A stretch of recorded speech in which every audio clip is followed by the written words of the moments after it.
The security forces in Montego Bay yesterday seized over $1.4 million Jamaican dollars and $8,400 in cash during an operation targeting persons involved in the lottery scam and other illicit activities. One woman was arrested in connection with a seizure at a house in Bottom Pen approximately 11 a.m.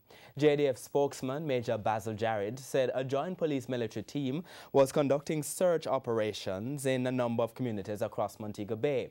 The team went to a house in Bottom Pen, St. James, and asked the sole occupant if she had anything to declare. She said no.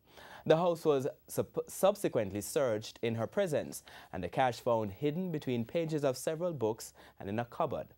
The woman could not give a satisfactory account for the money or its origins, and as a result, the cash, 2 cell phones, and a tablet were seized. She was taken to the Freeport police station for further questioning.